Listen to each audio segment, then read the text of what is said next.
All right, welcome back, everyone. Thursday afternoon edition or lunchtime special. I'm very pleased to be joined by Josh Tenzer of Tenzer and Lunin. Josh, thanks for joining. Where are you joining from today? Thanks, Warren. Thanks for having me. I'm here in Englewood, New Jersey. You know it well. I'm bunkered down still in my home office, one of the areas where we're still trying to stay home and shelter in place. So, making it work. Absolutely. I snuck into Englewood last night for a quick in and out to get some stuff. So I should have stopped by, but I think we're still all social distancing. I had that inclination, but I appreciate you joining. I think it's what we're going to talk about today.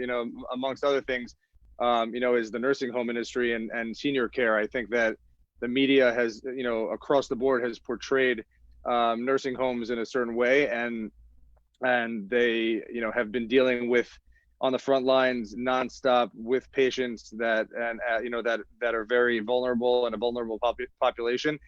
So I think to get your perspective and to get inside the minds of your clients, I think is fascinating because I always say, at Herald PR we do crisis management and communications. There is always there are two sides to every story. So I appreciate you joining to talk about that. So first off, why don't you tell us a little bit about Tenzer and Lunin, about your boutique law practice?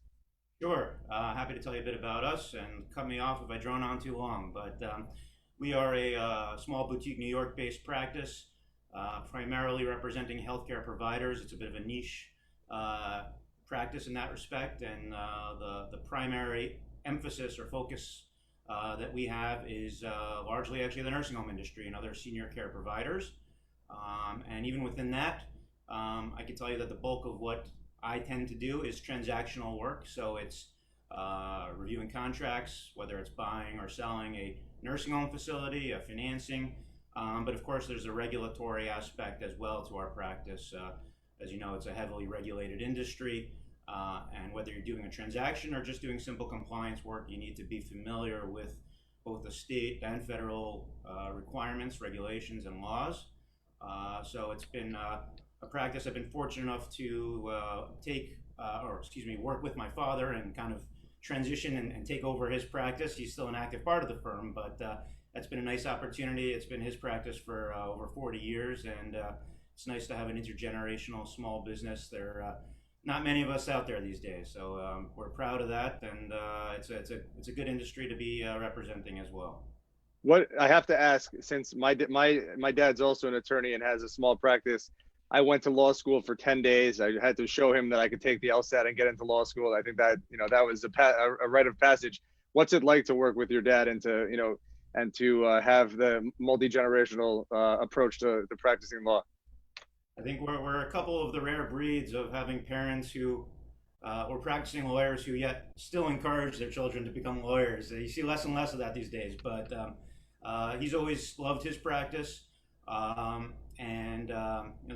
say there's two kinds of people who go into law generally: those who watched like LA Law or something like that and thought that's what they wanted to be, and those who went through college, had no idea what they wanted to do, took the LSATs, and voila. But it's been a great experience. If anyone who tells you that joining a family practice is easy and all smooth sailing is either not being honest with you or themselves. But it has its challenges. Like any relationship, it takes work, and I think we've made it work over the past 11 years since I've joined the practice. It's made our practice stronger, and I think it's made our personal relationship stronger too. So it's nice to have his institutional knowledge and memory, and to be able to learn from him in a professional setting, and hopefully, I think he has some pride in being able to see the next generation taking on that business that he built, and being able to have employees and a staff and a small business owner.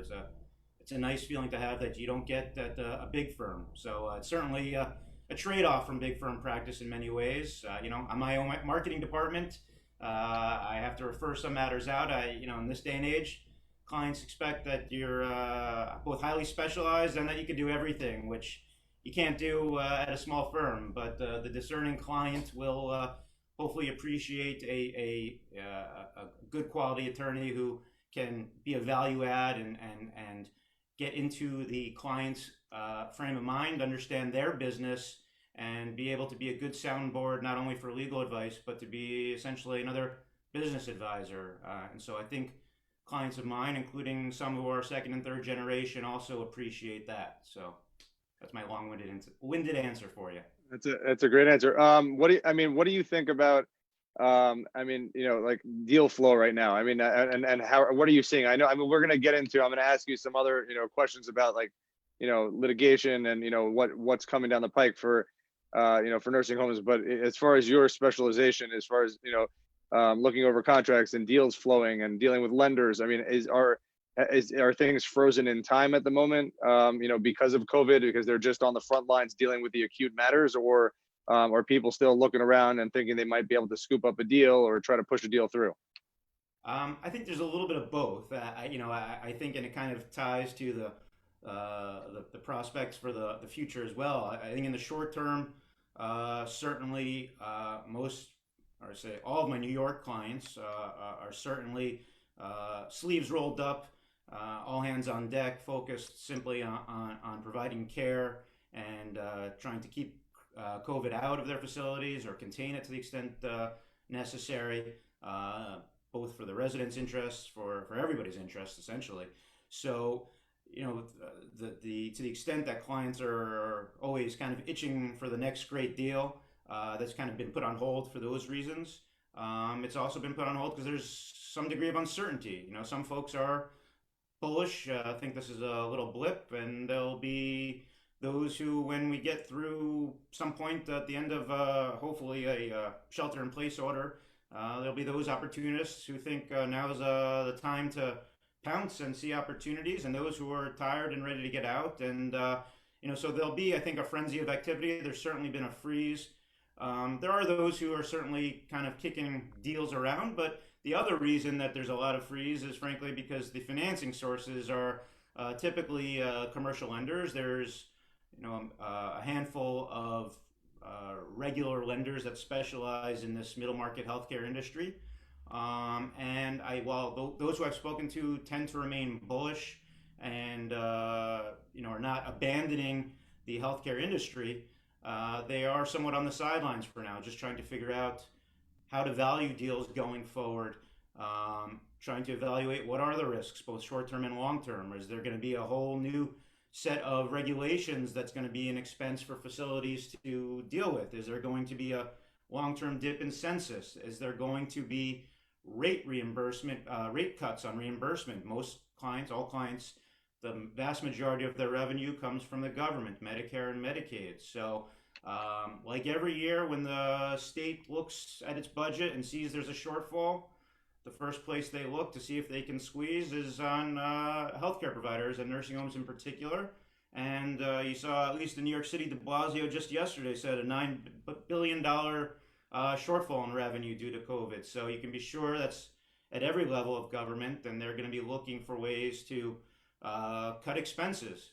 And so there's a lot of uncertainty, I guess. I've encouraged clients to say, nursing homes have always been a bit, I'd say, lacking in having a well coalesced lobby. I think nursing homes generally tend to be a bit more reactive than proactive. And I've spoken with clients and I said, look, if ever here's a time to coalesce. To the extent you think that there are going to be changes coming, you guys and girls should be the ones making the recommendations. Get out in front, come together, make the suggestions. What are the regulations we need? How do we fix this? This was a learning experience for everyone, healthcare industry or otherwise, and you need to be out ahead proactively rather than reactive to ensure your long-term stability.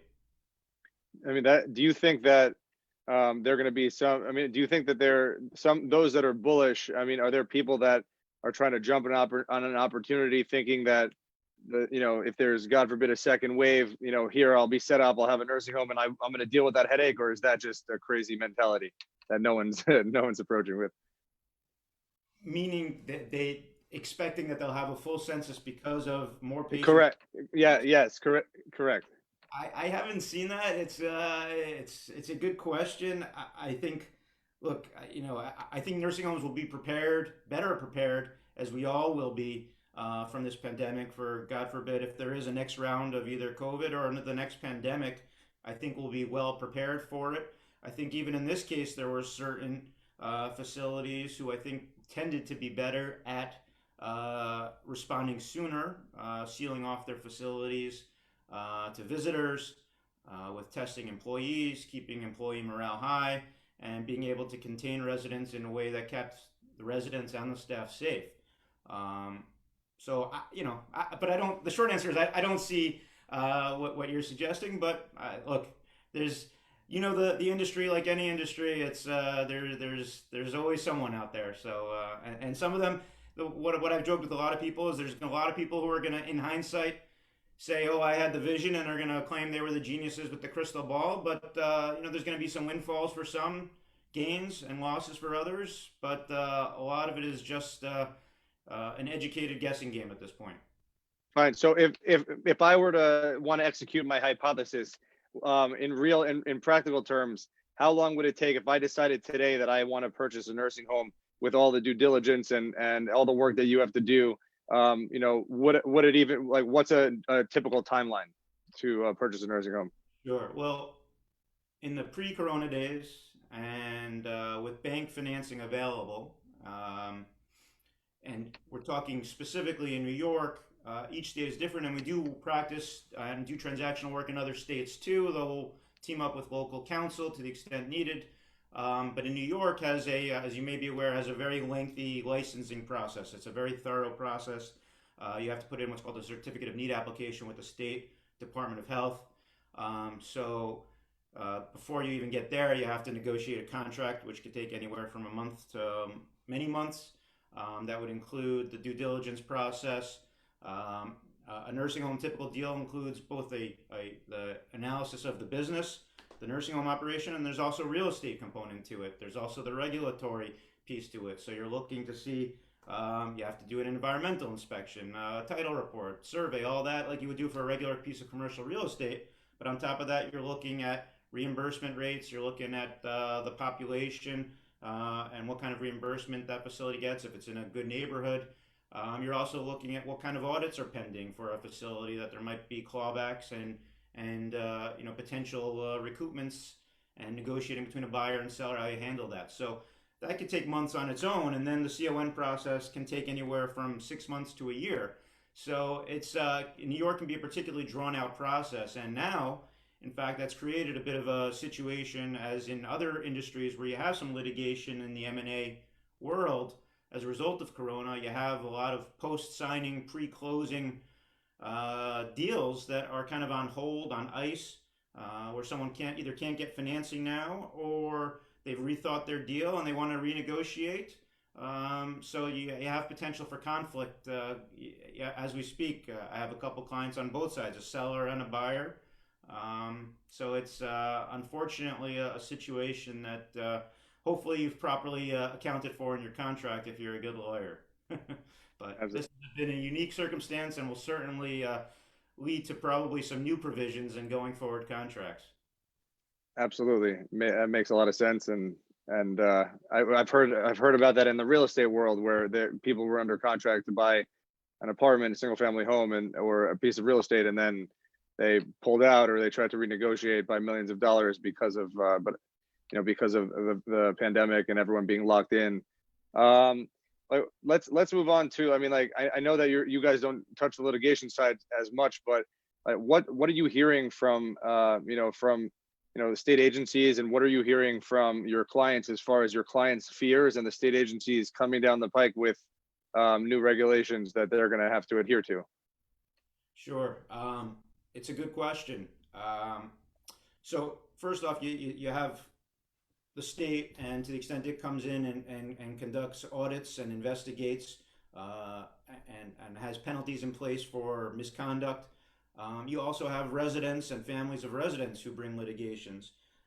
Nursing homes in general tend to invite a lot of litigation simply because there's more death in nursing homes than there are in other places.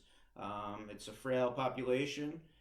It's a vulnerable population. It requires a lot of care. And reality is no one's ever happy when their loved one dies, especially if they're not there when it happens. And in these times when residents have been isolated, there's been a lot of unknown, a lot of frustration, and a lot of sadness. That's not to blame any party in particular, it just is. But the psychology of people, I think, tends to be is we're going to look to find a scapegoat to make us feel better, fair or unfair. As you may know, New York State, as some other states have done, passed legislation trying to grant immunity to nursing homes for any litigation relating to COVID related incidents, whether it's death or otherwise. So there was intent to give nursing homes some comfort there. And it may give them, and it will give them some protection. I can assure you there'll still be plenty of litigation. For instance, there are carve outs, exceptions to the legislation for gross negligence or willful misconduct.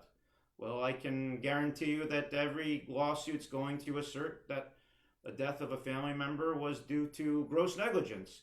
And unfortunately, it's a reality that while I said that nursing homes have to be and have been sleeves rolled up, focused on care, I've had to tell clients, unfortunately, the reality is you also have to be spending time documenting what it is you're doing, making sure that you're doing the proper, following the proper procedures, state mandated procedures, proper clinical care, entering the proper information on resident records, and doing your best and showing that have made good faith efforts. Unfortunately, this is a pandemic that does not discriminate against people in nursing homes, regardless of the particular nursing home that they're in, whether it's a non-for-profit or a for-profit facility. But this pandemic has struck. Whether you're a CMS one-star facility or a five-star facility, which is the government's rating system for facilities, which is supposed to be a measure of quality. The data seems to show that this pandemic has impacted all those facilities, so it hasn't discriminated. And I hope that the facilities have been doing the right things, is my hope, to take care of these patients, for their residents, and that families will understand that that's what they've been doing, and will hopefully keep the litigation to a minimum. I mean, are your clients fearful of litigation, or they're really just dealing with acute, frontline service right now? I think it's too soon for the litigations to kick in, and sure, it's lurking in the back of their heads that it's inevitable. And what'll be an interesting question is how that impacts on the insurance companies. These are litigations, the resident litigations certainly. Typically, we don't handle those. They get forwarded to insurance companies for these facilities, and they have their defense counsel that works on these matters. And I suspect they will be very busy for many years to come handling these types of litigations, and that certainly may impact the insurance industry and its rates going forward for some of these facilities. And your point about the scapegoat thing, and especially, I mean, you have told me in the past that that's an issue, on a Tuesday, like regular time. So even more so like during a pandemic when people are isolated and but you're also seeing stories. I mean, and you're not being able to see your loved one and say goodbye. It's like it's a fear of many. On the flip side, you also see beautiful stories of nurses in facilities sharing their tablet or their phone and making sure that those last moments are as high quality, and going above and beyond, both for the family and for that patient, level of care. So I think they're definitely heroes, in the facilities as well. Certainly, it's unfortunate that story has not yet been told sufficiently. Certainly, as far as balancing, which is a sexier story, if you will, for the media or the politicians. It's neglect cases or accusations rather than the employees that have gone above and beyond. Unfortunately, my sense is morale tends to be low. The employees see the news just as much as the rest of us and feel they're not getting a fair rap. They're working hard. They've put themselves into danger in the line of fire, if you will. Now they're being asked to get tested twice a week. It's state mandated. That's not a pleasant process. I have not been tested, but I have. It's not fun. No, yeah. The nasal swab up the nose is not your. It goes to like up to here. No. That's what I heard it feels like. So Yeah. I think I hope those stories will come out. And yes, technology for all of us has been an amazing blessing, and we've learned to use it in new innovative ways. And telehealth and televisits from family members has been an incredible opportunity that many facilities have utilized, especially one aspect of care that maybe isn't as appreciated uh, by the rest of the population is the fact that not only have nursing homes been sealed off from visitors, but even within facilities, you have residents separated from one another who are used to congregating together in common rooms and in dining rooms. And it's been I myself have not been in a nursing home since this has taken place, this pandemic, but I really do feel for these residents. And, they're senior, they're frail, and some of them are mentally not in the same place they were 10 or 15 years ago and are probably dealing with a lot of confusion. So it's a tough time, but hopefully there have been some good stories that have come out, and I hope a lot more come out in the months and years to come. One of our viewers, who we both know, who's also from Englewood, John Geis, said that the accusations he's seen are mostly on employers, not the actual healthcare workers themselves. What's How do you differentiate that? I mean, that's a good point, but how do you differentiate that? I mean, like, because you're dealing with frontline workers, the administrators aren't always necessarily on the front lines unless they're making an egregious or negligent, poor decision. There seems to be a sea of gray area. So it's an observation that's fair, and it's a fair question, and it is hard to distinguish. I'd say, when you talk about who's the employer and who are the employees here, and it depends on any given facility how it's structured and how the ownership is structured, and how hands-on actual owners are. Some facilities owners are much more hands-on. Some they delegate to their administrators and the other senior management staff. And for the most part, I think the best thing operators have done, a lot of them, is just stayed out of the way, the owners, if you will, of what needs to get done. Not going in if they're the ones who are, potentially exposing others. But they are certainly involved on a regular basis, speaking with administrators, the nurses, and the whole staff, the senior staff that oversees the operation. It's a big production. Any nursing home, whether you're under 100 residents or many go up to 1,000 residents, even, it's a large operation, and it's very hard to separate or to attribute. It's easy to attribute blame in the media, I would say, more to an employer than an employee, because it's the But the 1%. buck stops. The buck stops. Yeah. The buck stops, and that's fair. But it's also easy to, in an anonymous setting, say the big bad wolf is the big rich guy, not the hourly wage, low level people, and that's fair. The owners who are, the higher ups, do have a responsibility to make sure things are managed well lower down, and hopefully they have the right infrastructure in place and the right staffing in place at middle level all the way down before this situation happened. And I'd be happy to hear that at least there's support for the employees. And, to the extent you want to blame an employer, I think, look, something like this that's been unanticipated, there's blame everywhere, not just in nursing homes. But I'd like to think that everybody's been acting in good faith.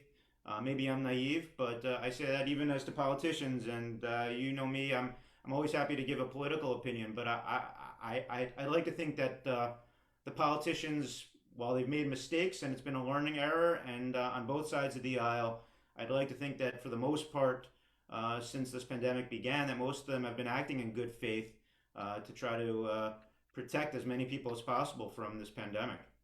I mean, with so many unknowns, how could you? I mean, how could you not? I wouldn't want to be in that kind of leadership position, whether governor, president, mayor. I mean, it's extremely difficult, and there's so many aspects to this, and it's affecting everyone globally. So I agree with that.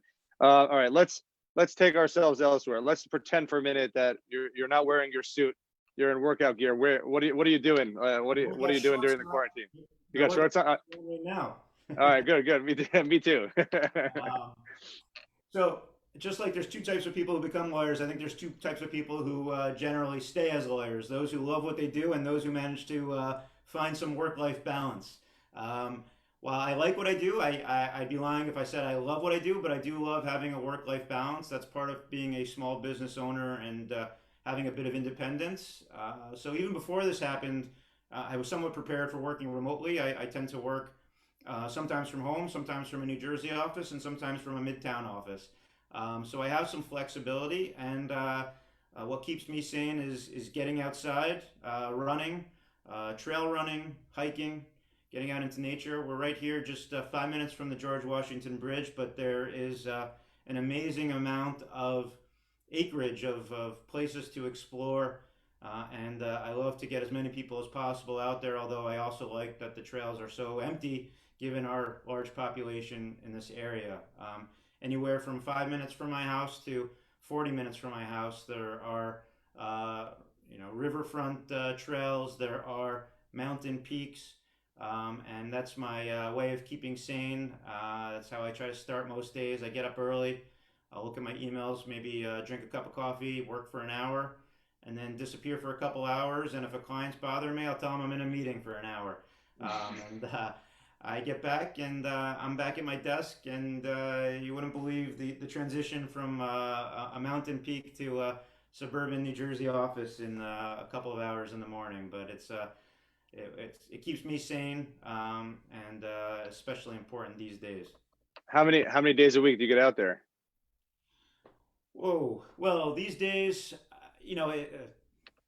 don't get me started on running routines and my philosophy on that because we'll be here for another hour and a half. But I got you know, all day. We got all I'm day. about taking it slow and keeping it healthy.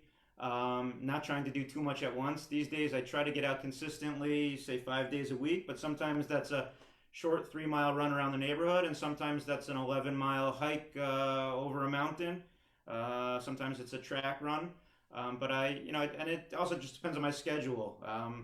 I try to take the silver linings of the time when my deal flow has been slow, and I've been getting out probably more than usual on some of those further trips upstate, up to the Harriman State Park and some of those areas, including with John Geis, our common friend, and some other of our friends around this neighborhood, and taking the opportunity both to explore out in nature as well as the spending time with my family more than usual. So that's been for everybody a blessing and a challenge. Like working with my father, and the challenges of any relationship for all of us. Living under close quarters with my wife, who I love dearly, my two children, who I love dearly, and my father-in-law, who was here for a couple of months. Creates an opportunity for growth, let's say. Absolutely. If we can get through these challenges, that's important. I asked because I was interested in what you were doing, but I was also telling you the other day I went for a 3 mile hike and then I couldn't walk for 4 days. So I don't know how you do 5 days in a row. But when my wife and I and our kids moved back to Englewood from New Orleans, I commit to going once with you and then resting for 5 days and then going once again. No 5 days in a row for me. We'll get a routine together for sure. We look forward to having you guys back in the area. It's as humid as New Orleans here today, it feels like. But I'm sure it's I'm happy the weather. No spring up north. It just went right to summer. yeah. Yeah. So where can everyone find Tenzer and Lunin? Give us your website, domain, anything else you want to share for folks to be able to find you. You can reach me anytime. Our website, if you want to get some information about us, is www.tenzerlunin.com. You could always reach me by email, jtenzer, Tenzer, at tenzerlunin.com. You can find me on Facebook, Joshua Tenzer. You can reach me. My work number is 212-262-6699. And, the funny thing about being a healthcare attorney, it is a nice niche. Many people think have a healthcare issue, and they will reach out, hey, Tenzer, you're a healthcare attorney. And I am. I will say that it's probably over 50% of the matters that get referred to me as healthcare matters, I will often then refer out because, as I said earlier on, it's such a specialized area. And being a small firm, I don't always have every expertise within healthcare. So, but I'm always glad to speak to people. And if I'm not the right person to speak with, I'm always happy to put them in touch with many other excellent attorneys I know in the metropolitan area. Yeah, I mean the nice thing about you being in business for so long and having joining your old man's firm is the years of relationships, and I know you guys have a solid and tremendous network in New York, so and tri-state. So again, Josh, thank you for joining me, and thanks for taking us under the hood a little bit and seeing the other side of what the nursing home industry is like, and and what they're dealing with from that perspective. So again, thank you so much. My pleasure. Thank you, and appreciate the opportunity to speak about both me and my firm, as well as on behalf of our clients who the nursing home industry, and making sure that they have their voices heard as well, and everything is taken with a grain of salt, and we all should get through this safely and healthy, and be able to get back to some new version of normal as soon as possible. Amen. And you owe me a trail hike. Come on, Warren. All All right. right. Thanks, man. Talk.